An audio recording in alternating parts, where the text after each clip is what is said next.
നിങ്ങളുടെ ഫേവറേറ്റ് സീരിയലുകൾ ടിവിയിൽ വരുന്നതിന് മുൻപേ സൺ നെക്സ്റ്റ് ആപ്പിൽ കാണാം. ഇനി എല്ലാവർക്കും മുൻപേ കാണൂ. ഇപ്പോൾ തന്നെ സൺ നെക്സ്റ്റ് ആപ്പ് ഡൗൺലോഡ് ചെയ്ത് സബ്സ്ക്രൈബ് ചെയ്യൂ.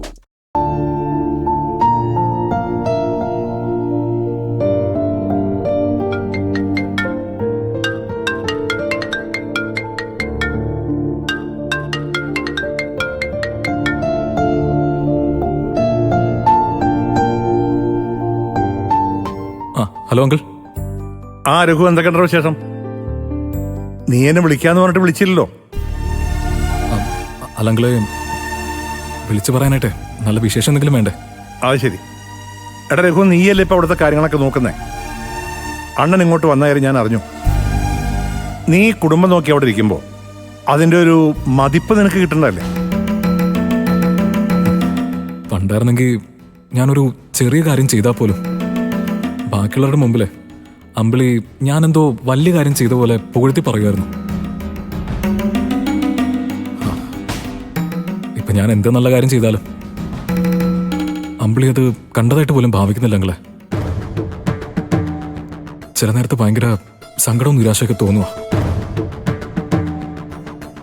എടാ, ഒരു കുടുംബമാകുമ്പോ ഇങ്ങനെയൊക്കെ ഉണ്ടാവും രഘു. അതിന്റെ പേരിൽ നിരാശപ്പെട്ടിട്ടും തളർന്നിട്ടും ഒരു കാര്യമില്ല. നിന്റെ സത്യം നീ അമ്പിളിയുടെ മുമ്പിൽ തെളിയിച്ചു കൊടുക്കണം. അതുവരെ നീ എങ്ങനെയെങ്കിലും ഇവിടെ അഡ്ജസ്റ്റ് ചെയ്തേ പറ്റൂ. അത് തന്നെ അങ്ങളെ എന്റെ തീരുമാനം. തെറ്റൊന്നും ചെയ്തിട്ടില്ലെന്ന് എനിക്ക് ഉറപ്പുള്ളതുകൊണ്ട് എന്റെ നെഞ്ച് പിളർന്ന് കാണിച്ചിട്ടായാലും അമ്പിളിയുടെ മുമ്പിൽ ഞാൻ സത്യം തെളിയിക്കും അങ്ങളെ. പിന്നെ എനിക്ക് പറ്റിയ തെറ്റ് അതെന്താന്ന് വെച്ചാ അമ്പിളിയോടെല്ലാം തുറന്ന് പറഞ്ഞില്ല എന്നുള്ള ഒരു പിഴവ് മാത്രമാ.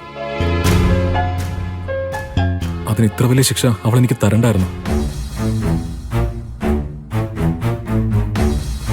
എന്റെ മോളെ പോലെ എന്നെ അകറ്റുക അങ്കിളെ.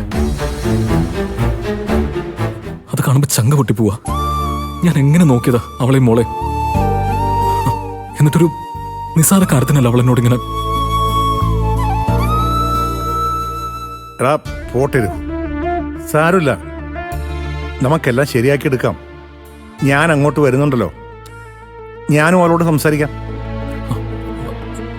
അങ്കിൾ എപ്പോഴാ വരുന്നേ? ഇന്നെ വരുമോ? കമ്പനിയിലെ കുറച്ച് കാര്യങ്ങൾ ഡിസ്കസ് ചെയ്യണം. ഞാനൊന്ന് ഇൻകം ടാക്സ് ഓഫീസിൽ കയറിയതിനു ശേഷം അങ്ങോട്ട് വരാം. നീ ഇവിടെ ഇല്ലാത്തതുകൊണ്ട് എനിക്കിവിടെ പിടിപ്പത് പണിയാണെന്ന് അറിയാലോ. എനിക്കറിയാം അങ്കിളെ. അങ്കിള് ഈ കമ്പനിക്കാരും മാത്രമല്ലല്ലോ, അത് അവർക്ക് കുഴപ്പമൊന്നുമില്ലല്ലോ.